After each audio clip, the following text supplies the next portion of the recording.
जरूरी सूचना है आप सभी स्टूडेंट्स के लिए। स्टडी फॉर सिविल सर्विसेज का Android app Google play store में आ चुका है, उसको प्लीज तुरंत इंस्टॉल कर लीजिए।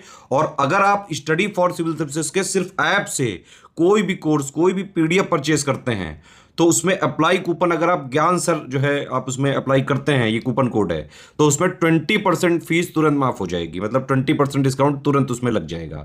ज्ञान सर लिखना है, नॉर्मली ज्ञान सर स्मॉल लेटर में है सब कुछ, कोई स्पेस नहीं, कोई कॉलम नहीं, सिर्फ ज्ञान सर, GYANSIR। इस तरह से अगर कूपन कोड लगाते हैं आप ऐप में बाई करने से पहले, जो अप्लाई कूपन वाले में आता है, तो 20% का डिस्काउंट तुरंत मिलेगा। वीडियो देखिए। नमस्कार दोस्तों बिहार पीसेस का एक बहुत इंपॉर्टेंट टॉपिक है जो एग्जाम में पूछता है, बायोस्फीयर रिजर्व भारत में कितने हैं, तो उसको देखते हैं इस वीडियो में दोस्तों। तो बायोस्फीयर रिजर्व क्या होता है? बायोस्फीयर रिजर्व वो एरिया होता है जो प्रोटेक्ट किया जाता है बायोडाइवर्सिटी, यानी वहाँ की जो जैव विविधता होती है, बहुत सारे जीव जंतु जो पाए जाते हैं उनको संरक्षित करने के लिए, और सस्टेनेबल डेवलपमेंट हो, मतलब वहाँ पे इकोनॉमिक एक्टिविटी भी ऐसी होती नहीं कि किसी भी तरह से वहाँ के जानवर, पशु पक्षी, इकोसिस्टम को नुकसान न हो। ठीक है, तो भारत में अभी प्रेजेंट टाइम 18 बायोस्फीयर रिजर्व में कितने हैं? 18 बायोस्फीयर रिजर्व में, जिनमें से 12 जो हैं यूनेस्को के मैप प्रोग्राम में। मैप मतलब मैन एंड बायोस्फीयर रिजर्व। ठीक है, तो आइए मैप के थ्रू जानते हैं ये 18 बायोस्फीयर रिजर्व। तो सबसे पहले आपको जो कोल्ड डेजर्ट बायोस्फीयर रिजर्व है ये याद रखना है, ये कहाँ पे? हिमाचल प्रदेश में। कहाँ पे? हिमाचल प्रदेश में। नंदा देवी बायोस्फीयर रिजर्व, ये उत्तराखंड में पड़ता है आपका, Nanda Devi biosphere reserve. Kanchenjunga national park Sikkim में, ये भी आपका कहाँ पे है? सिक्किम में है, बायोस्फीयर रिजर्व है। तो जिसमें स्टार बना है ये यूनेस्को के मैप प्रोग्राम में भी आता है। तो कंचनजंगा, नंदा देवी, ये यूनेस्को के मैप प्रोग्राम में आता है। फिर है दिहांग दिबांग, ये बायोस्फीयर रिजर्व है, दिहांग दिबांग अरुणाचल प्रदेश में। Manas and Dibru Saikhowa national park जो कि असम में है, Manas and Dibru Saikhowa national park Assam में है, ये भी बायोस्फीयर रिजर्व है। नोकरेक नेशनल पार्क जो कि मेघालय में है, ये मैप प्रोग्राम में आता है यूनेस्को के, जिसमें स्टार बना है वो मैप प्रोग्राम में है। नोकरेक नेशनल पार्क, कौन सा? नोकरेक नेशनल पार्क जो कि मेघालय में है। फिर सुंदरवन नेशनल पार्क, ये वेस्ट बंगाल में, ये भी मैप प्रोग्राम में आता है। सिमलीपाल नेशनल पार्क, ये भी मैप प्रोग्राम में आता है यूनेस्को की, और बायोस्फीयर रिजर्व है उड़ीसा में। और great Nicobar biosphere reserve Andaman Nicobar में। कहाँ पे? अंडमान निकोबार में।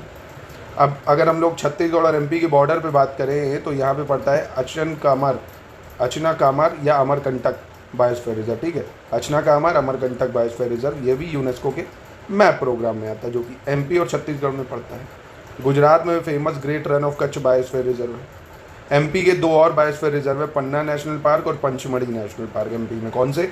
पन्ना नेशनल पार्क और पंचमढ़ी नेशनल पार्क, ये MP के बहुत फेमस बायोस्फीयर रिजर्व है। शेषाचलम हिल्स की बात करें अगर, शेषाचलम हिल्स ये आंध्र प्रदेश में पड़ता है, बायोस्फीयर रिजर्व काफ़ी महत्वपूर्ण है, शेषाचलम आंध्र प्रदेश। नीलगिरी बायोस्फीयर रिजर्व, ये तमिलनाडु, केरल, कर्नाटक, ये सबसे ज़्यादा इंपॉर्टेंट है। पूछता है ऐसा कौन सा बायोस्फीयर रिजर्व है जो 3 राज्यों में पाया जाता है? तो नीलगिरी बायोस्फीयर रिजर्व जो कर्नाटक, केरल और तमिलनाडु तीनों में पाया जाता है। अगस्ता मलाई की बात करें तो ये केरल और तमिलनाडु में पाया जाता है, अगस्ता मलाई, और ये भी यूनेस्को के मैप प्रोग्राम में आता है, अगस्ता मलाई। गल्फ ऑफ मन्नार, ये तमिलनाडु में है, गल्फ ऑफ मन्नार कहाँ है? गल्फ ऑफ मन्नार तमिलनाडु में। आई होप आपको याद होगा, नहीं हुए एक बार और देख लो। फिर हिमाचल प्रदेश में है कोल्ड डेजर्ट नेशनल पार्क, कहाँ पे? हिमाचल प्रदेश में। अचना कमार अमरकंटक बायोस्फीयर रिजर्व, ये आपका कहाँ पड़ता है? छत्तीसगढ़ और मध्य प्रदेश में पड़ता है। रन ऑफ कच्छ गुजरात में बायोस्फीयर रिजर्व है। पन्ना नेशनल पार्क और पंचमढ़ी बायोस्फीयर MP में है। नीलगिरी बायोस्फीयर रिजर्व जो है कर्नाटक, केरल, तमिलनाडु में है। Agasthyamalai Kerala, Tamil Nadu. Gulf of Mannar Tamil Nadu. Seshachalam hills Andhra Pradesh में है। ग्रेट निकोबार नाम से पता चल रहा है, सिमलीपाल उड़ीसा में है। सुंदरवन वेस्ट बंगाल। नोकरेक बहुत ज़्यादा इंपॉर्टेंट है, मेघालय में है नोकरेक। और मानस एंड डिब्रू सिकोवा असम में। दिहांग दिबांग अरुणाचल प्रदेश में। और कंचनजंगा सिक्किम। नंदा देवी जो है आपका उत्तराखंड में। तो ये 18 बायोस्फीयर रिजर्व है जो कि आपके एग्ज़ाम के लिए बहुत ज़्यादा इंपॉर्टेंट है। चाहे तो आप बिहार PCS दे रहे हो, UP PSC दे रहे हो, या कोई भी वनडे एग्जाम दे रहा हूँ, इलाहाबाद हाईकोर्ट का, मतलब भारत का कोई भी एग्जाम होगा तो ये आपके काम आ जाएगा दोस्तों। तो ऐसे स्टडी फॉर सिविल सर्विसेज के पेड इनिशिएटिव को लगातार फॉलो करके हमारे पेड ग्रुप में ज्वाइन करके आप एक ही जगह कंप्लीट प्रिपरेशन कर सकते हैं। टेस्ट सीरीज, पेड क्विज, आप सिलेक्शन मटेरियल सब आपको मिल जाएगा।